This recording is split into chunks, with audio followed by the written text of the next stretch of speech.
putain de jeu de merde. Putain, ça me casse les couilles.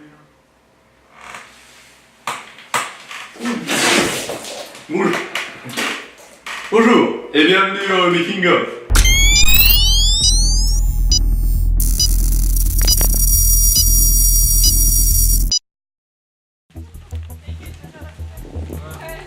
Ok.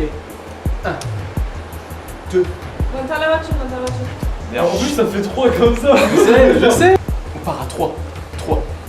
1, 2, 3. Ok.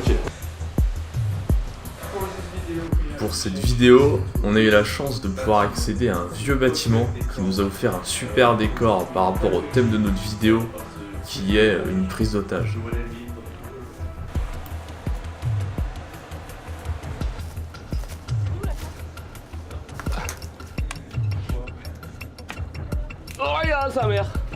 Cependant, l'accès au bâtiment n'était vraiment pas très simple. On a dû, par exemple, ramper dans la terre, passer entre des barreaux, sacrifier des poules et tuer des dragons, mais ça en valait la peine. T'as un bon matos, t'inquiète.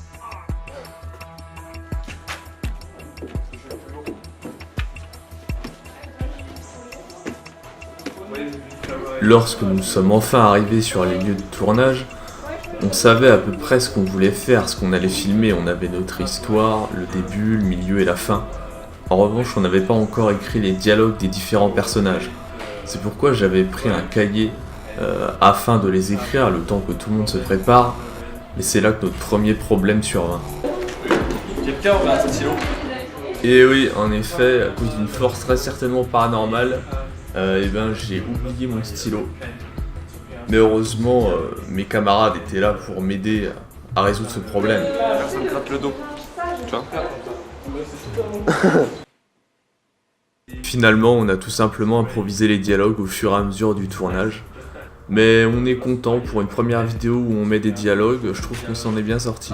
À part ça, c'était un bon tournage, on s'est bien amusé et je pense que tout le monde qui a participé à la vidéo est plutôt content du résultat. Action.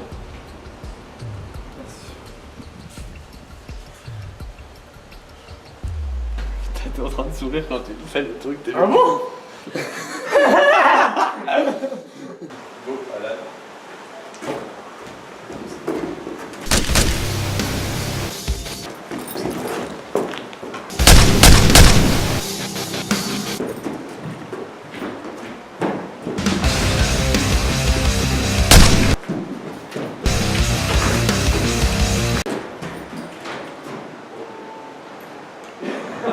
Après ces 2 jours de tournage, il a été temps de passer au montage. Et j'ai pensé que ça pourrait peut-être intéresser quelques personnes de vous montrer comment le montage a été réalisé et comment les effets spéciaux ont été créés pour cette vidéo.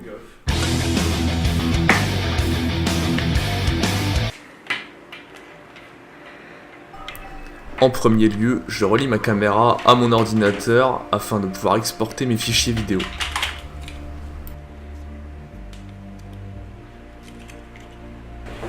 Après avoir fait un peu de ménage sur mon bureau, je peux enfin m'attaquer au montage. Mais avant, voyons tous les éléments nécessaires pour faire ceci. On aura donc besoin de Chatterton, d'une agrafe, d'une paire de ciseaux, de la colle, des feutres fins et des feutres plus gros. Maintenant, on peut commencer notre montage. Tout d'abord, dérouler toute la bande argentique.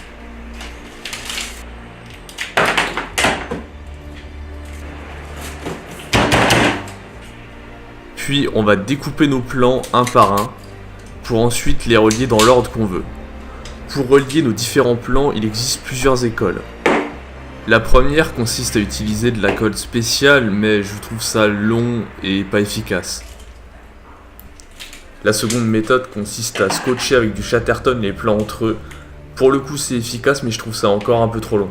Pour la dernière méthode, il faut utiliser une agrafe. C'est la méthode vraiment que je préfère. C'est rapide, simple et super efficace.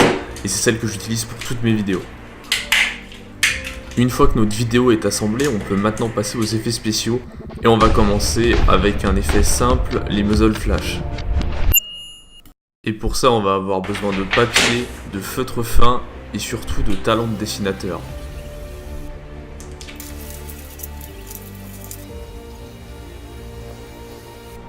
Une fois la flamme terminée et convertie en format PNG, elle peut maintenant être placée à l'endroit où l'on veut et quand on veut dans la vidéo.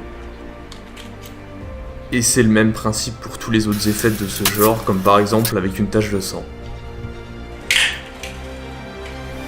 Bien, maintenant que tout ça est fait, on va pouvoir passer à la dernière étape, la colorimétrie. Ça permet de retoucher légèrement et comme on veut les couleurs de nos plans. Pour ça, on va avoir besoin des feutres un peu plus gros. Le but va être de colorier la bande, puis d'étaler la couleur à l'aide d'un mouchoir afin de rendre le tout homogène. La vidéo une fois finie, il ne reste bien évidemment plus qu'à l'upload sur YouTube en indiquant le nom de la chaîne, la description et le titre de la vidéo, et c'est terminé.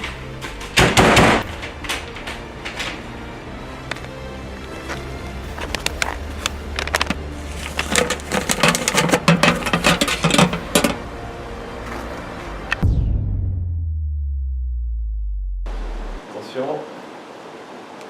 Action. Ouais. Ouais. Ouais. Ouais.